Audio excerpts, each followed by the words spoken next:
Welcome to That Bible Guy. Why do Christians lose their faith? Why does anyone lose their faith? Why do some people not have any faith? Or, I just want to see God work. Why have I not got that faith? The answer today we're going to look at, and I know there are many reasons why we can lose our faith, but one thing I noticed this morning in Acts is the people were devoted. And the question is, are we devoted? Are we devoted in our relationship with God, or have we become religious? In Acts 2, verse 42, it says that they devoted themselves to the apostles' teaching and to fellowship and to the breaking of bread and to prayer. Everyone was filled with awe at the many wonders and signs performed by the apostles. It goes on to say the believers had everything in common. Then people were selling what they had to provide for other people.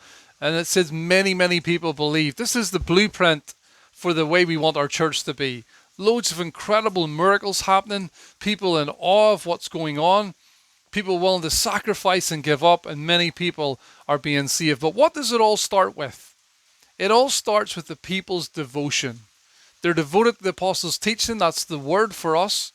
The fellowship to one another, to breaking of bread. We come together in communion to remember what God has done for us through Jesus.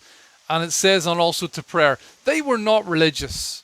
These people were not religious. They were fully immersed in these activities because they just realized what God had done for them. It says they were devoted to these things. This was the meaning of their life. Have we become religious and we're not as devoted as we once were? I really believe in this will lie some of the reason why we haven't got as much out of our relationship with God. We all know this is true. We get out of something what we put in. Seek and you will find.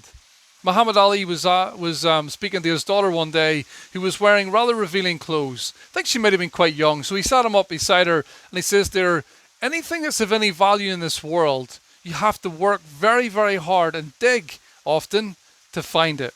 Gold, oil, jewels, pearls, anything that is of value, you have to work hard to find it. Don't make yourself cheap, if you like. You're very valuable. And he said this to his daughter. I thought it was a great response. But whatever's of value, we've got to work hard to find it. But in our relationship with God, it can become stale. Relationships with partners and children, they can become stale. We just do what we've always done.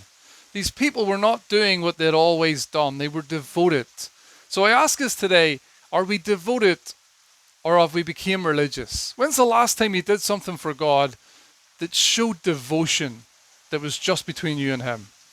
I'm challenged as I asked this. I remember going up many mornings very early in the morning. I didn't want to. I knew I only did it in faith to a favorite prayer spot to pray. I loved it when I got there, but it was a major sacrifice. When's the last time you sacrificed anything in your relationship with God? I just ask these questions because it's so easy as Christians to get religious, to do the same things we've always done. And you know what happens? Lose our devotion. We stop seeing God work. We stop growing in our own faith. And we stop believing in miracles, that incredible things can happen. God's looking for those who will seek and they will find. What we put out, what we put in is what we'll get out. God is looking for devotion. So if we feel like we're losing our faith, or we've lost our faith, or we just want to see God doing great things, step out in faith. Do something between only you and God. Demonstrate faith in your life and avoid the trap of just becoming religious. I hope this has helped us today to get us thinking about being devoted, why some people end up losing their faith. It's like a relationship that just grows sour and it's not nurtured and fed, and the devotion is gone. Devotion to God leads to incredible miracles, as Acts chapter 2:42 tells us. If this has helped you today, short today, then please just share it. Please like, subscribe to That Bible Guy. Thank you so much to the people who signed up on Patreon. You have enabled me to do one day in the ministry, to put out more videos. I'm sure you've noticed. I'm so grateful for your support. If you'd like to sign up to that community, be able to get specific answers to questions, get more content on I put out, sign up on Patreon, just a couple of pounds a month. Thank you so much for your support, everyone, and let's get this word out there.